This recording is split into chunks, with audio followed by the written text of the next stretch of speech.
Ya Allah. Terus Khadijah bagaimana radhiyallahu hubungan anha dengan anak dan saya yang mengatakan sekolah zamiluni pesantren? Ini mau nanya.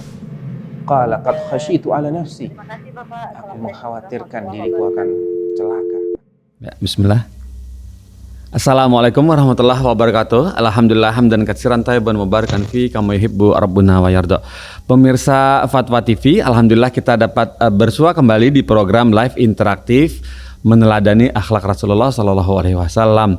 Dan acara ini digelar oleh Fatwa TV setiap hari Kamis pukul 4 sore dan alhamdulillah acara ini juga diasuh oleh Dr. Sufyan Baswedan hafizahullah taala, dan saat ini beliau posisinya ada di kota Surakarta atau kota Solo ya.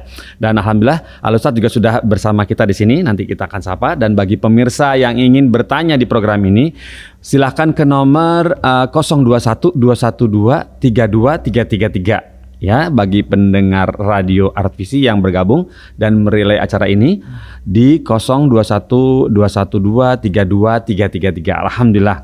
Baiklah, tidak berpanjang lebar, mari kita sapa ustadznya. Assalamualaikum warahmatullahi wabarakatuh, Ustazana. Waalaikumsalam. Masya Allah. Sehat Ustadz?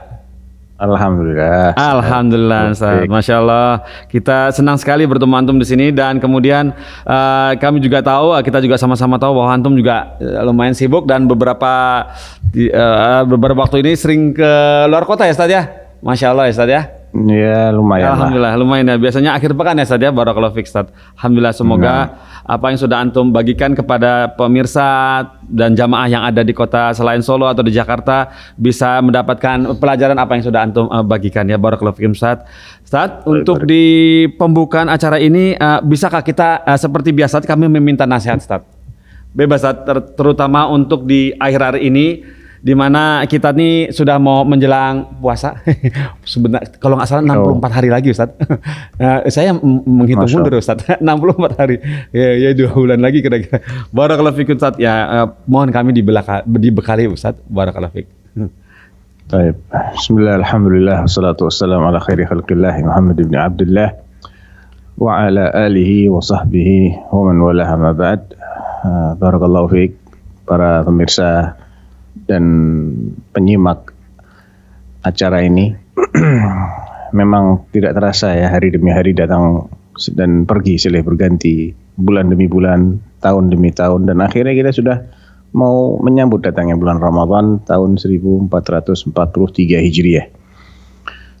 Tentunya walaupun dia masih 64 hari menjelang, tidak ada salahnya kita mengamalkan apa yang konon diamalkan oleh para salaf kita, yaitu mereka minta kepada Allah sekitar 6 bulan sebelum datangnya bulan Ramadan agar diberi panjang umur sehingga bisa mencapai bulan Ramadan. Kemudian setelah mereka melewati bulan Ramadan, 6 bulan kemudian, selama 6 bulan berikutnya mereka minta kepada Allah agar amalan mereka di bulan Ramadan yang telah mereka lalui ini diterima oleh Allah Subhanahu wa taala. Masya Allah. Kemudian pemirsa sekalian,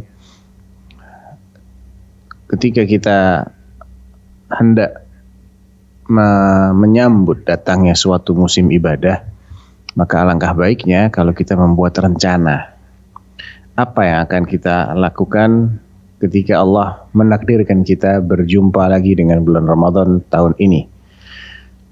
Yang diharapkan dengan membuat rencana tersebut, pemirsa sekalian, adalah kita minimal dicatat oleh Allah telah meniatkan amal soleh walaupun belum mewujudkannya.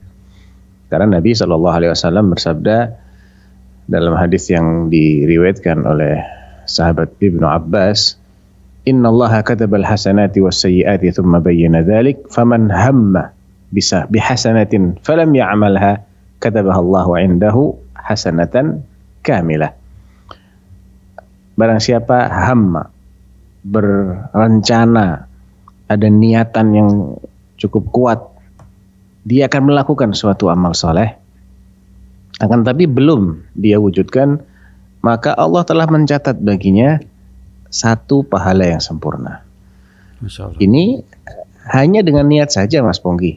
Iya. Belum dia amalkan, bagaimana kalau diamalkan. Oleh karena itu tidak ada salahnya dari sekarang kita meniatkan, ya Allah, apabila engkau panjangkan umurku mencapai bulan Ramadan, maka aku akan melakukan 1, 2, 3, 4, 5, 6 dan seterusnya.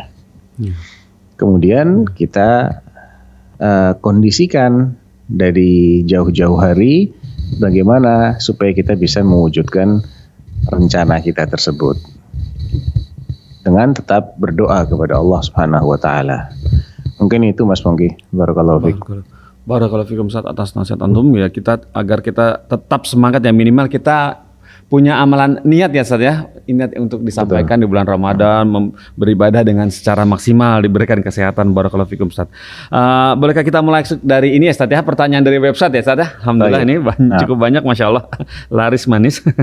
Dari Rahmawati Ustaz, Rahmawati di Bukit Tinggi, Sumatera Barat. Begini pertanyaannya. Bismillah. Assalamualaikum Ustadz. Izin bertanya, saya ibu rumah tangga dengan 4 anak yang masih kecil-kecil. Seharian mengurus anak dan rumah tangga, membuat waktu untuk ibadah selain ibadah wajib itu tidak banyak.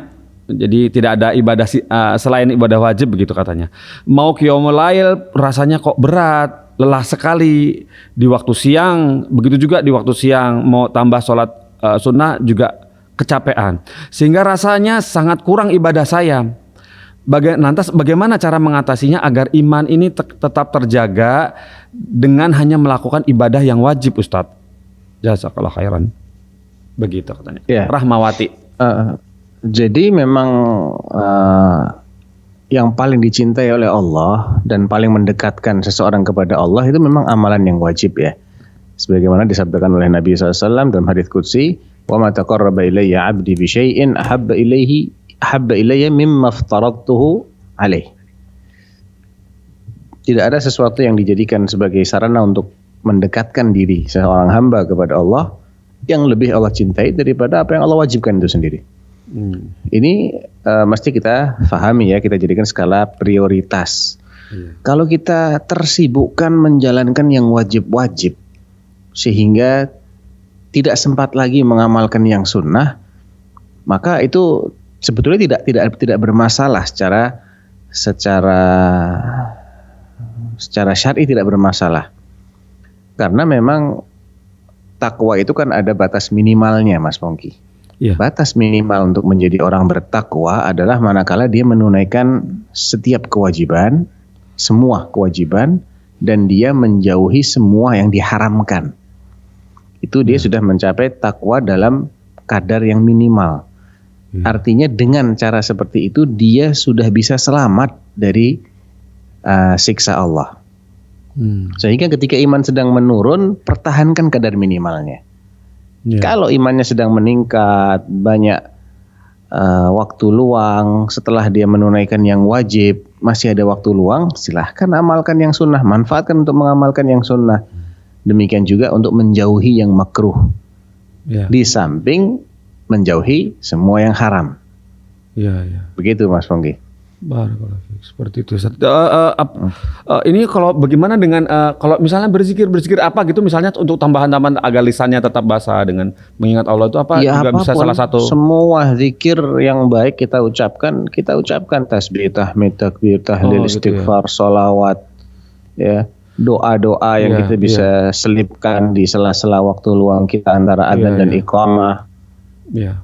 Barakallahu Ustaz, seperti itu ya. Jadi bebas ya Tat ya. Jadi dalam sambil berkegiatan mulutnya betul. Dan yang tidak kalah pentingnya ketika berkegiatan itu kita hadirkan niat yang baik juga. Kita mengurus urusan rumah tangga, niatkan untuk ibadah. Ngurus anak. Gitu. Sapu-sapu rumah, ngurusin anak, niatkan untuk ibadah. Iya, barakallahu fiik Ustaz, seperti itu ya. Ya Ibu Rahmawati, itu dia saran dari Ustaz Sofyan seperti itu ya, barakallahu fiikum. Kemudian ini ada penelpon masuk, coba kita sapa nih. Abu Alif di Kalimantan. Assalamualaikum, Fatwa TV. Waalaikumsalam warahmatullahi wabarakatuh. Iya, Bapak Abu Alif, ada yang ingin ditanyakan? Halo. Kami menanyakan. Silakan, monggo, silakan. Kami menanyakan Ustaz, apakah mengikuti siaran dari Fatwa TV, misalkan belajar tentang ilmu agama dari Fatwa TV ini sudah termasuk dalam talabul ilmi yang benar Ustadz gitu. Kemudian jika pelajaran yang didapat dari belajar melalui TV ini kita dakwahkan, kita amalkan, apakah sudah diperbolehkan apabila kita mengambilnya dari online begini Ustadz, karena posisi sekarang ini kan adanya wabah corona sehingga kita tidak bisa hadir langsung ke dalam kajian-kajian yang ada. Demikian Ustadz. Barakallahu fiik. Memang pada dasarnya orang yang ingin belajar ilmu syar'i itu dengan cara talaki ya, artinya mendengar langsung, menyimak apa yang dijelaskan oleh orang yang mengajarkan ilmu itu. Sehingga dengan cara seperti ini dia akan mendapatkan beberapa keutamaan. Pertama, apabila dia tidak paham, dia bisa tanya. Lain halnya kalau kita menyimak di televisi, mendengar di sosial media, ya, membaca tulisan, kita nggak paham, kita nggak bisa tanya kepada si penulis atau si pemateri, ya, kecuali kalau acara live seperti ini, ya, itu pun juga kalau memang tersambung. Ya, oleh karena itu memang hukum asal ini jangan kita tinggalkan selagi itu masih memungkinkan. Artinya belajar dengan menghadiri majelis ilmu itu yang paling baik, itu yang paling berkah, itu yang paling besar pahalanya. Akan tetapi ketika terhalang karena wabah corona atau karena sakit atau karena jauhnya jarak yang tidak memungkinkannya untuk mencapainya, maka baru kita beralih ke cara-cara yang sekunder. Ketika cara yang primer ini tidak tersedia atau kita terhalang. Begitu. Adapun apa yang didengar dari Fatwa TV bolehkah kita sampaikan, asalkan dia mendengar secara lengkap dan dia bisa memahami dengan baik apa yang dimaksud oleh pematerinya. Jangan sampai dia salah faham kemudian dia menyampaikan sesuatu yang difahami secara keliru. Jadi ilmu itu kan ma'rifatus syai'i ala ma huwa alaih. Mengenali sesuatu sebagaimana realitanya. Itu namanya ilmu, Mas Pongki. Misalnya Anda mengetahui sesuatu sebagaimana faktanya. Sebagaimana faktanya. Jadi kalau yang informasi yang dia terima ini tidak sesuai dengan fakta, itu berarti itu bukan ilmu. Kalau ilmu itu harus sesuai dengan kebenarannya. Memang hakikatnya begitu. Itu namanya ilmu. Nah, itu yang kita sampaikan. Oleh karena itu dia harus berdasarkan argumentasi alias dalil. Karena dengan itulah kita bisa pertanggungjawabkan bahwa apa yang kita sampaikan ini berdasarkan dalil. Ini adalah ilmu. Jadi saya tidak mengatakan tidak boleh disampaikan apa yang didengar dari Fatwa TV, boleh. Cuman kan kita kan nggak tahu ini dia nyimak dari awal atau di tengah-tengah. Nah, itu yang kadang menjadi tantangan tersendiri ya bagi mereka yang menyimak, atau kadang koneksinya kurang bagus, suaranya agak datang hilang, atau dia sedang tidak konsen misalnya sambil pegang HP, kan ustadznya nggak bisa negur, kita nggak ngelihat. Iya, betul. Ini para pemirsa sedang dalam kondisi apa, kita nggak melihat. Jadi memang kita perlu lebih lebih memastikan lah. Benar ilmunya seperti ini, baru kita sampaikan ke orang lain. Barakallahu fiik. Barakallahu fiikum Ustaz. Ya, seperti itu ya jawaban untuk Bapak Abu Alif ya. Bapak Abu Alif, kami informasikan dari Fatwa TV ini bahwa kami Fatwa TV menggelar kajian misalnya untuk Ustadz Sofyan Baswedan, Dr. Sofyan Baswedan itu di bulan Syawal itu runut, misalnya dari Sidah Rambawi dari awal sampai habis. Kemudian Khulafa Ar-Rasyidin awal sampai habis. Nah, nanti boleh dicatat tuh, terus kemudian ditanyakan kepada acara yang digelar oleh Ustadz Sofyan di hari seperti ini. Itu sekedar ide dari kami ya, barakallahu fikum. Ini sudah ada penelpon baru lagi, coba kita sapa di sini. Assalamualaikum Fatwa TV. Waalaikumsalam. Ya, dari Fatoni di Jember ya. Silakan. Bagaimana cara kita agar terhindar dari penyakit-penyakit hati, Ustaz? Bagaimana? Terhindar dari apa? Bagaimana cara kita agar terhindar dari penyakit hati? Penyakit hati. Ya, terus yang kedua, apakah pahala sholat tahajud itu sama dengan pahala sholat witir? Karena kan kalau kita ingin melaksanakan sholat tahajud itu selalu bangun kesiangan.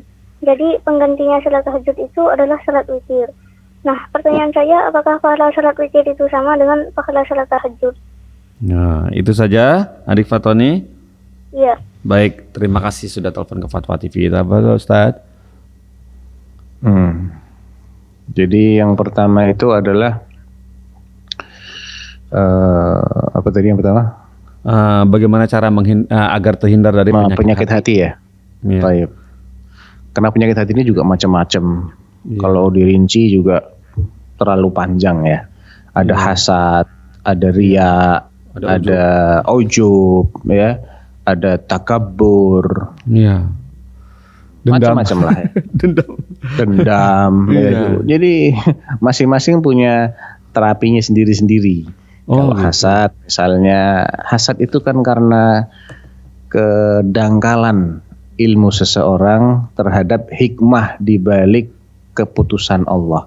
Kenapa Allah memberi fulan tidak memberi dirinya? Kenapa Allah menjadikan fulan begini, dia tidak seperti itu? Dia nggak ngerti apa hikmahnya. Kemudian dia hasad. Ya. Padahal sebetulnya nggak perlu hasad. Apa yang menurutnya tidak diberikan kepada dirinya, tapi diberikan kepada orang lain, itu pasti ada alasan di situ Allah memberikan. Imma untuk ujian, imma sebagai ya semuanya sebetulnya ujian ya. Nikmat itu ujian, musibah pun juga ujian. Wa nabluukum bil khairi wasyarri fitnah. Dan kami mengujimu dengan kebaikan maupun keburukan sebagai ujian. Kemudian pasti ada hikmah di balik itu. Kenapa kok dia, bukan saya? Iya. Nah, masa seseorang protes sama Allah? Ya Allah, kenapa sih engkau beri dia, nggak beri saya? Lah kita punya hak apa untuk protes sama Allah? Kan nggak punya hak apa-apa. Ya itu serah Allah lah, mau kasih siapa? Pasti itu ada hikmahnya gitu loh. Iya. Misalnya seperti itu ya. Kalau itu hasad, kalau itu dendam, ya kita atasi misalnya dengan mendoakan kebaikan atau membalas dengan yang lebih baik dari perlakuan orang yang dendam sama kita. Allah mengatakan apa? Idfa' billati hiya ahsan. Fa idzal ladzi bainaka wa bainahu adawatun ka'annahu waliyyun hamim. Balaslah sikap buruk orang lain itu dengan yang lebih baik, maka orang yang sebelumnya itu sangat memusuhi, tiba-tiba dia akan menjadi sahabat setia. Ya. Contoh lainnya kalau penyakit hatinya riya, ya cobalah renungi apa sih yang akan diberikan oleh manusia. Apa yang Anda bisa harapkan dari manusia yang sangat lemah ini apa? Dan alangkah ruginya seseorang kalau dia mengorbankan keselamatan akhirat dia hanya untuk mengejar pujian. Yang pujian ini tidak menjadikan dia kaya. Yang sakit nggak jadi sehat.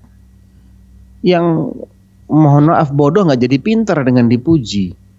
Kok sekedar pujian menjadi tujuan? Dia korbankan fadilah, keutamaan amal yang demikian besar hanya supaya dipuji orang. Ini kan sikap yang sebetulnya sangat tidak logis gitu ya. Mending kalau dipuji terus dia jadi orang kaya gitu Mas Pongki. Iya, yang lemes jadi kuat, masih mending kan ya. Dia dapat sesuatu instan gitu loh. Kan enggak. Iya. Kemudian yang hari ini muji kita, apa jaminannya dia akan muji terus? Iya. Mungkin besok dia berbalik, mencela. Kita ruginya double gitu loh. Iya. Dapat sekali kemudian berubah menjadi celaan. Oleh karena itu hendaknya kita memikirkan apa sih manfaat di balik kita pamer-pamer itu apa? Yang ketiga misalnya kalau penyakit hatinya ujub, kagum kepada prestasi sendiri. Kok Anda bisa kagum dengan prestasi pribadi? Emang yakin diterima sama Allah? Iya. Mana buktinya Allah nerima amal kita? Iya, kalau nggak diterima kan sia-sia, nggak ada capnya, nggak ada kwitansi.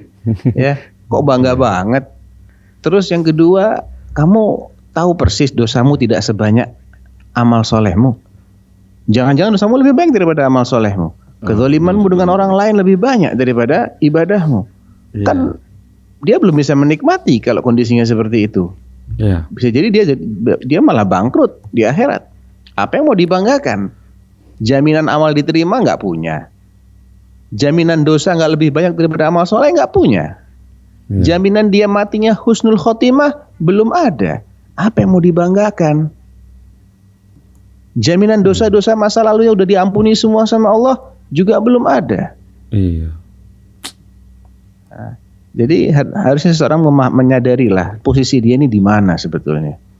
Ya kira-kira begitulah Mas Bang. Ada pun pertanyaan yang kedua, pahalanya sholat witir dengan sholat tahajud. Ya sholat tahajud itu juga bisa dijadikan sholat witir. Ketika dia tidur dulu, kemudian baru bangun, lalu sholat malam, itu namanya tahajud. Kalau jumlahnya ganjil berarti tahajudnya juga sebagai witir. Kalau tidak ganjil ya berarti bukan witir. Kalau pahalanya besar mana, nggak bisa dipastikan. Ya. Karena yang satu ini memiliki keutamaan dari sisi dia sangat ditekankan, witir ya. Oh ya. Autiru ya ahlal Quran walau biraka'ah. Witirlah wahai ahli Quran walaupun 1 rakaat. Aisyah menceritakan Nabi tidak pernah meninggalkan sholat witir dan qabliyah fajar, baik dalam keadaan safar maupun iqamah, menetap. Berarti ini merupakan amalan sunnah yang senantiasa dirutinkan oleh Nabi. Ketika witirnya dilakukan setelah beliau tidur, merangkap menjadi tahajud. Jadi saya tidak bisa menjelaskan bagusan mana gitu ya.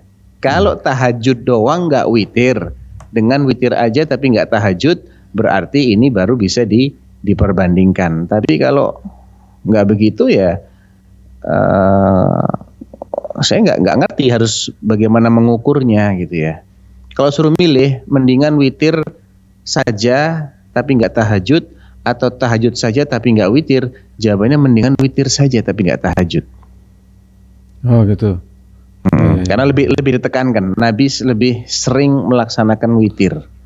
Iya. Walaupun tidak didahului dengan tidur. Apalagi kalau dia khawatir kesiangan, maka sebaiknya dia segerakan sebelum tidur dia sholat witir dulu. Nah, Barakallahu fikum. Jadi sebegitu pentingnya ya sunnah yang ini, witir ini. Oh, apa betul? Ada perkataan atau pernah Anda baca bahwa meninggalkan witir, sering-sering meninggalkan witir bisa membawa kita kefasikan atau apa gitu? Kalau kefasikan sih tidak ya Mas Pongki. Iya. Karena itu tetap bagaimanapun juga itu tidak diwajibkan. Iya.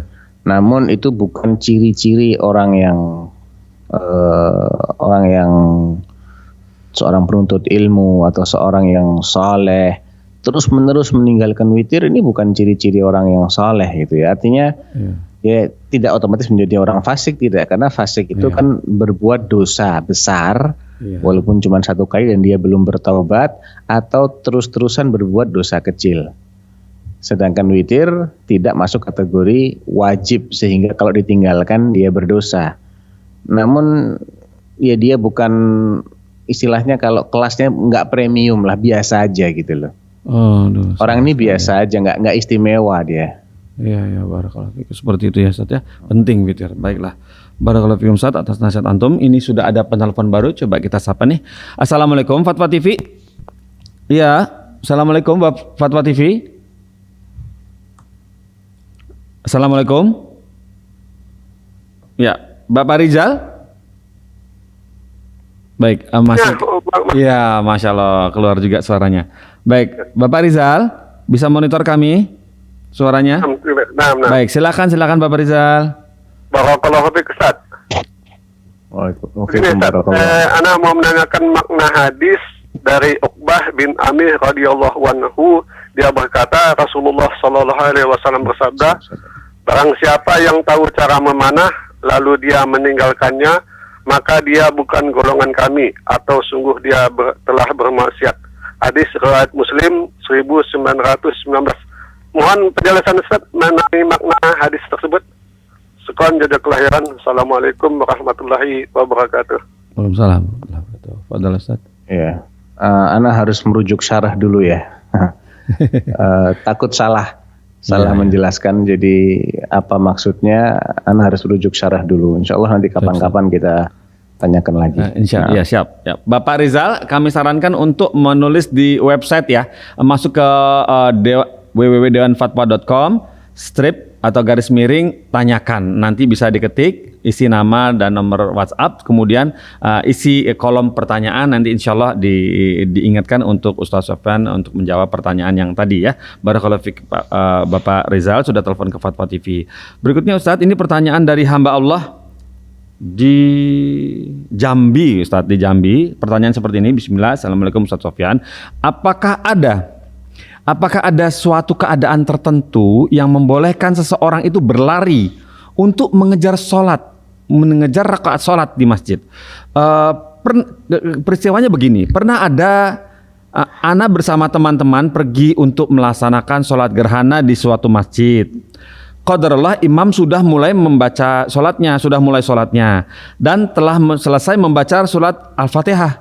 Nah, saat turun dari kendaraan, beberapa teman anak berlari sampai melompati selokan gitu. Ana tidak menegur karena ana beranggapan mungkin mereka memiliki hujah dan ana belum mengetahui ilmunya. Sementara ana nggak ikutan lompat, jadi cuma sekedar berjalan. Nah, kira-kira ada nggak uzur yang untuk bisa berlari mengejar rakaat yang tertinggal seperti ini gitu? Barakallahu fikum.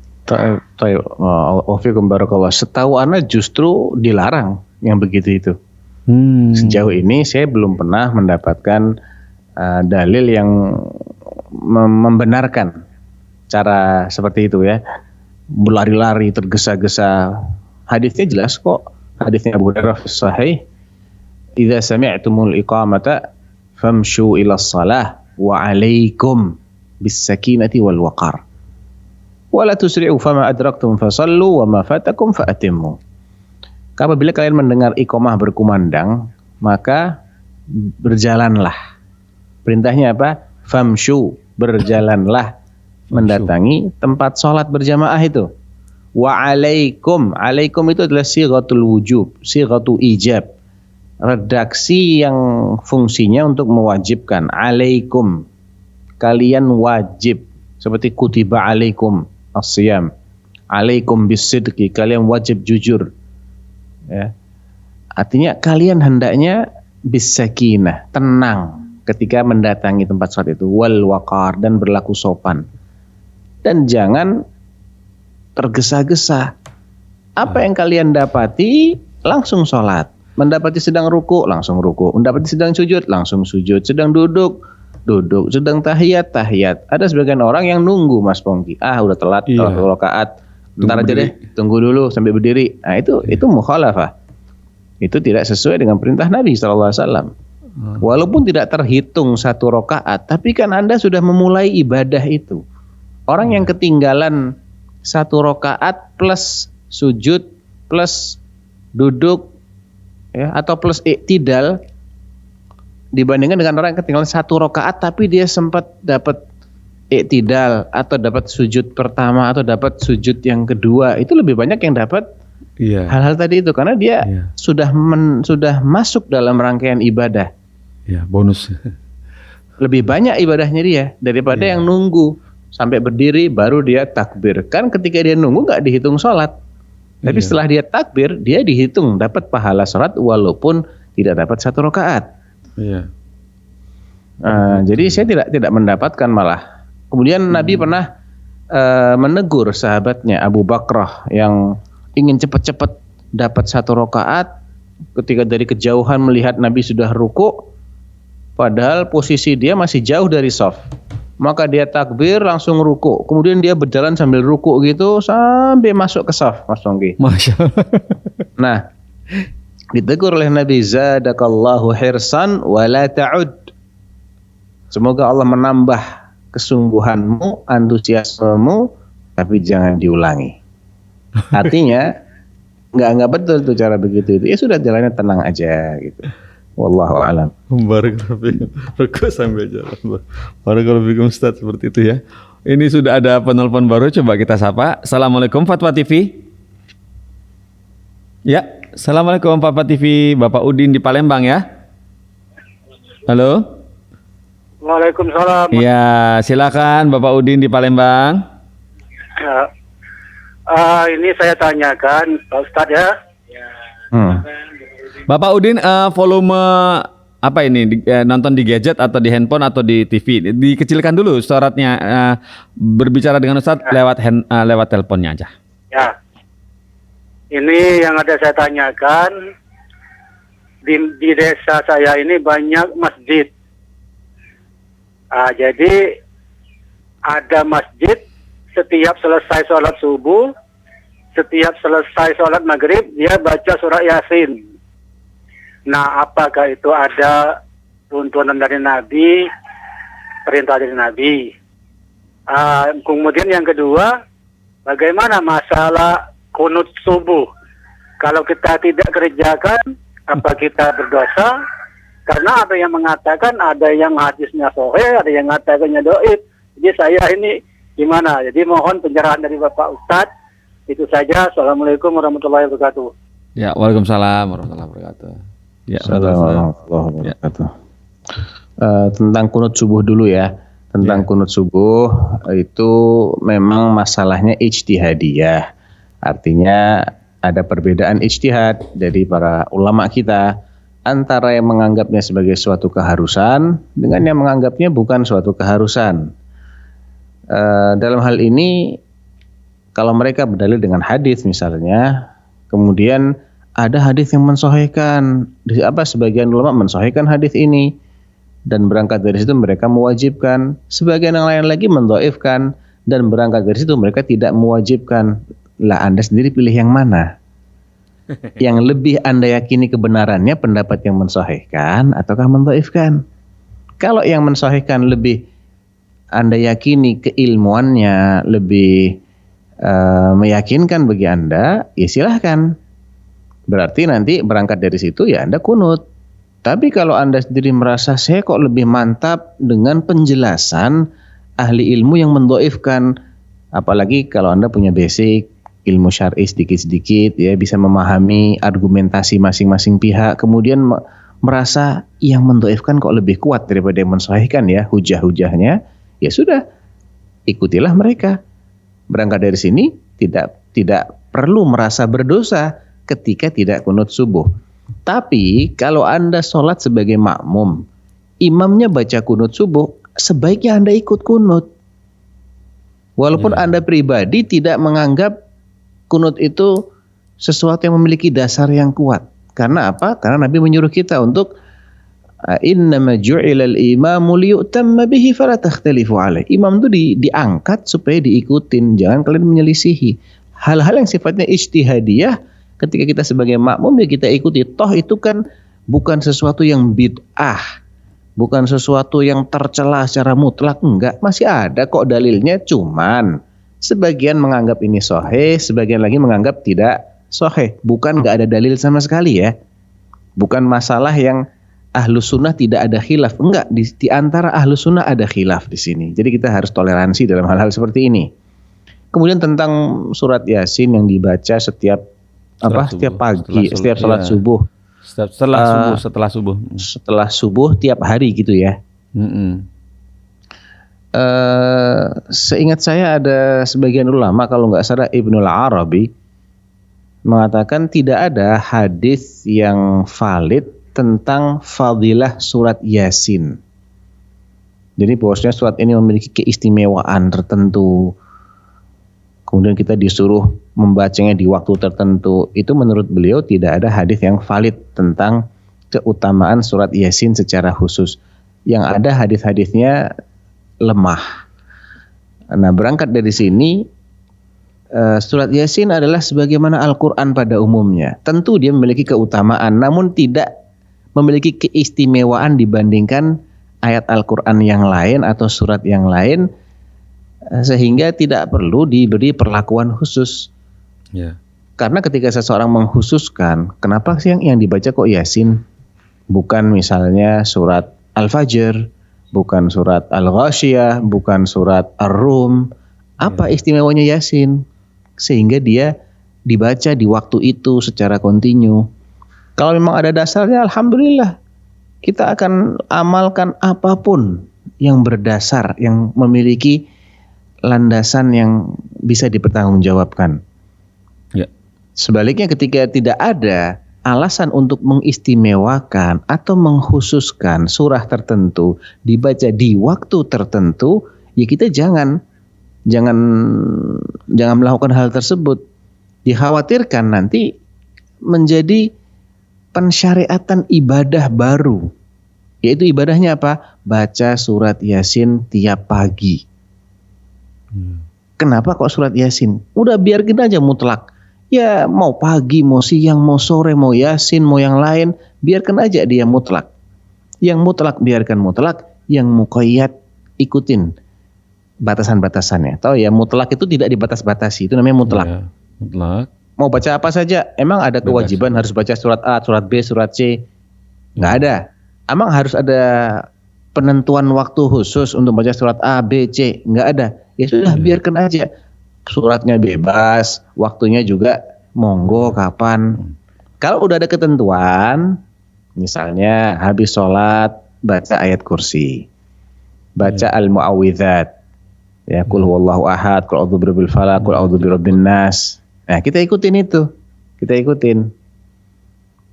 Nah, Ya, barakallahu fikum, seperti itu ya Ustaz jawabannya ya kepada Bapak yang bertanya tadi.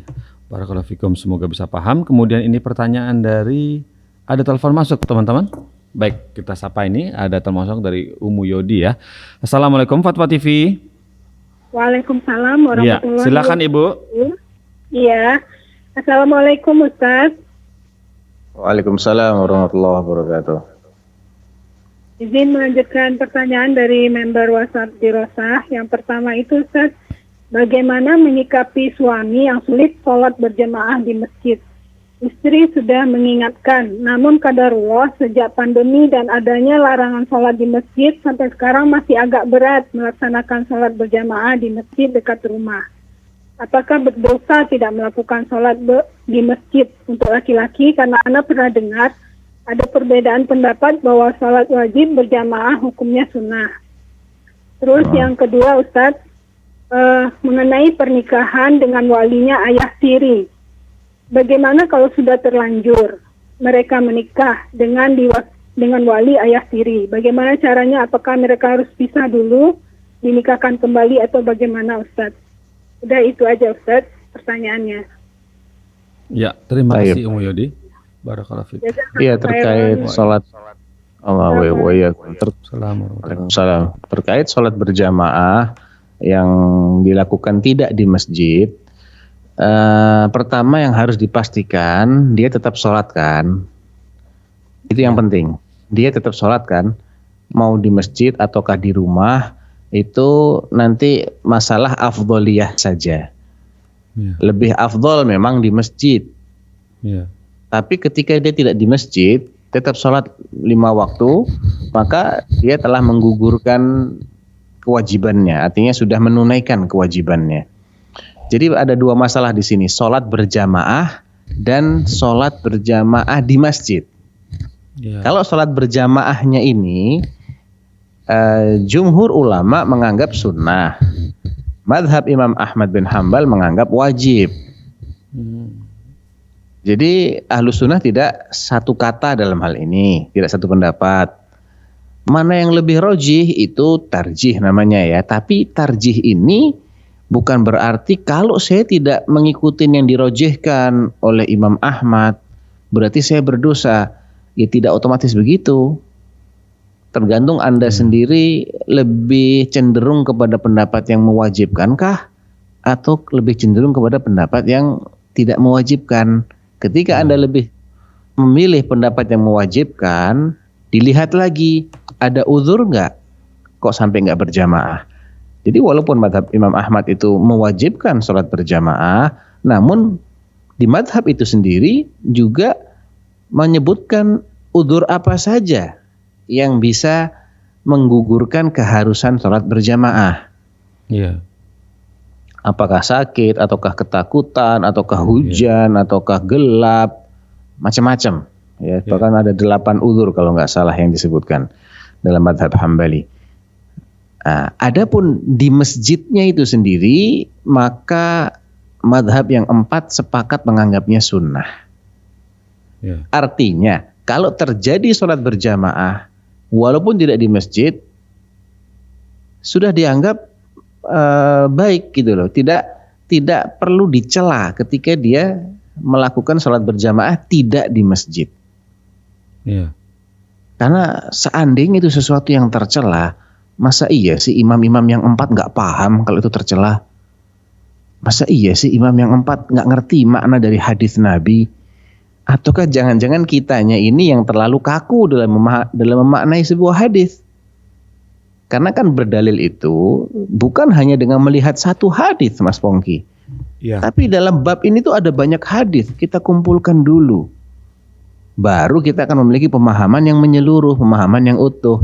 Kalau kita hanya melihat satu hadis saja, kita nggak melihat bagaimana praktek sahabat terhadap perintah sholat di masjid ini. Apakah mereka mutlak nggak pernah sholat tidak di masjid?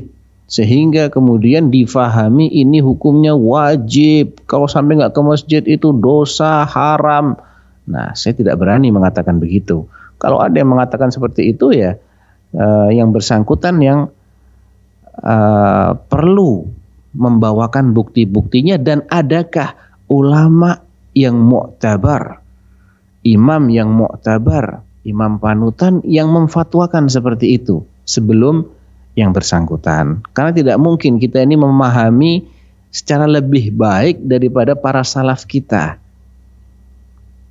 Kan ini kan masalah klasik, bukan masalah baru. Sholat berjamaah di masjid itu masalah sudah ada sejak adanya Islam itu sendiri. Iya. Kalau masalah baru itu lain cerita ya. Tapi kan ini masalah sudah ada dari dulu gitu loh. Seandainya memang pemahaman itu benar, harusnya ada dong ulama-ulama salaf dari kalangan sahabat kah, tabi'in kah, tabi'it tabi'in kah yang berfatwa seperti itu. Ya. Nah itu kita mesti agak lebih hati-hati dalam memahami suatu dalil. Terus tadi yang kedua Wali terkait nikah dengan ayah tiri. wali nikah ayah tiri ya. Ya, apakah harus dipisahkan saya dulu kok terus nikah ulang atau saya kok nggak begitu berani ya untuk mengatakan sah nikahnya atau nggak sah. Masalahnya ini permasalahan yang ada buntutnya, Mas Pongki. Kalau dikatakan tidak sah nanti panjang juga buntutnya. Bagaimana nasib anak-anaknya dia, kemudian harus bagaimana ya sebaiknya nasabnya, mungkin warisnya. Ya. Iya ya, artinya bagaimana dengan syarat-syarat lainnya terpenuhi atau tidak. Iya. Allahu a'lam, anak kok nggak berani ya. Coba kita berikan kepada fuqaha saja. Dokter Musyafaat dari ini mungkin ya barakallahu fiik. Baiklah, coba insyaallah nanti coba Ummu Yodi ya kami informasikan jika masih menyaksikan acara ini silakan bertanya kepada Dokter Musyafaat dari ini di hari Senin pukul 8 malam barakallahu fiik untuk pertanyaan terkait. Ini sudah ada penelpon baru, coba kita sapa. Assalamualaikum Fatwa TV.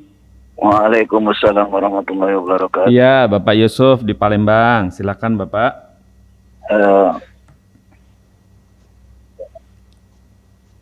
Ya, halo Bapak. Pak Ustadz, saya mohon penjelasannya tentang keistimewaannya kita melaksanakan sholat sujud tilawah pada setiap malam Jumat, dan seandainya kita tidak melaksanakan di masjid tersebut, apakah ada hal yang tidak sesuai dengan tuntunan kita? Ceramahnya bagaimana Bapak? Ceramahnya tadi apa Bapak bilang? Maaf. Maksudnya kena di masjid kita setiap malam Jumat sholat subuh itu di rakaat pertama kita melaksanakan sholat sujud tilawah. Dalam hal ini mohon penjelasannya, ada keutamaan-keutamaan dan hal-hal yang kira-kira yang bisa membuat hal yang kurang baik. Terima kasih. Wah, barakallahu fiikum. Ya, sama-sama. Baik. Terima kasih sudah. Mungkin yang dimaksud karena imamnya membaca di rakaat pertama surat As-Sajdah ya. Iya. Dan memang ada ayat sujudnya di situ. Iya. Itu memang disunahkan, Pak. Jadi disunahkan pada hari Jumat untuk sholat subuh di rakaat yang pertama membaca surat As-Sajdah dari awal sampai akhir. Dan ketika melewati ayat sujud, maka disunahkan untuk sujud. Dan makmumnya juga mengikuti. Itu sunnah hukumnya ya. Rakaat yang kedua membaca surat Al-Insan. Hal ata 'alal insan. Begitu. Nah, jadi kalau imamnya sujud ya makmumnya mesti ngikutin imam, jangan berdiri doang, nggak ikut sujud. Enggak, kita ikutin dong. Malah nggak bener kalau imamnya sujud, makmumnya berdiri aja, itu mukhalafatul imam, nggak boleh. Mukhalafatul imam. Barakallahu fikum Ustaz. Seperti jadi pokoknya ikut aja imamnya bagaimana ikut ya. Barakallahu fikum Ustaz.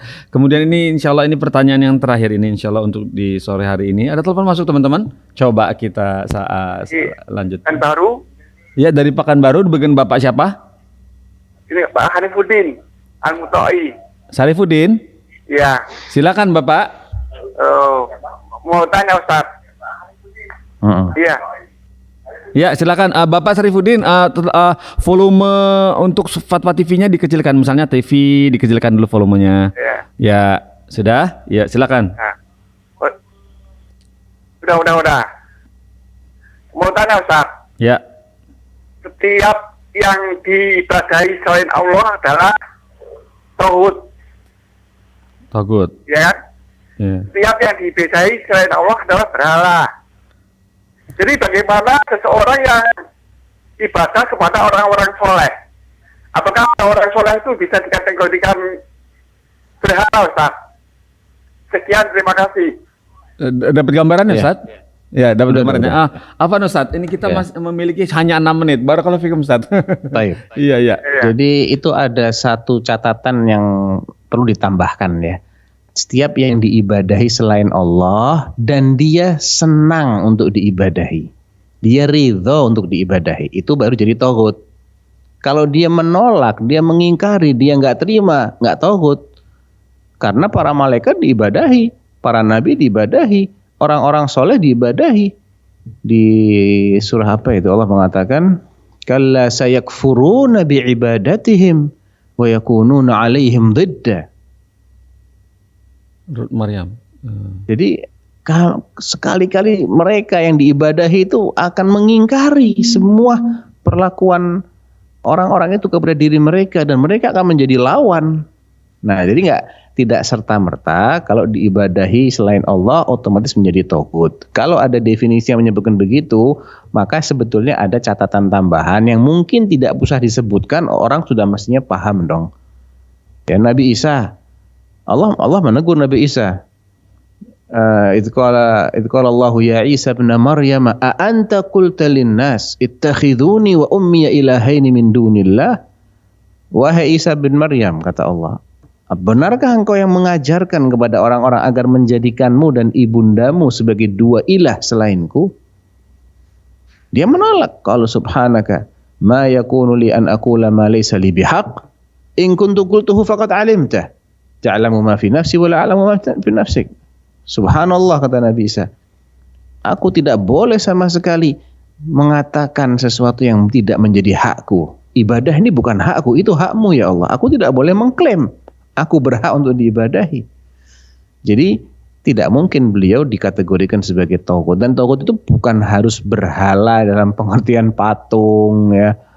Saya itu khawatir kalau orang bilang istilah berhala nanti yang terbayang itu patung gitu ya. Antum gitu nggak Mas Pongki? Kalau dengar kata-kata berhala tuh yang terbayang apa gitu? Patung hampir gitu ya. Hampir seperti itu. Iya. Benda mati gitu. Harus begitu. Jadi tauhid itu diambil dari kata-kata togo. Togo itu kebablasan, kelewatan.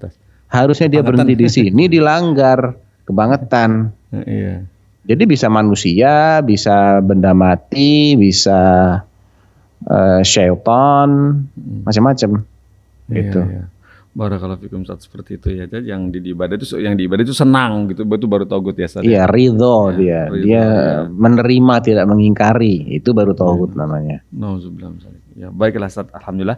Ini alhamdulillah kita masih ada waktu 4 menit teman-teman. Masih boleh satu pertanyaan? Baik, semoga ini cukup waktunya. Barakallahu fikum Ustaz. Satu pertanyaan dari Ummu Maryam ini di Cianjur, Jawa Barat. Pertanyaannya begini Ustadz, situasinya ternyata 2 menit. Barakallahu fikum Ustadz, afan sekali.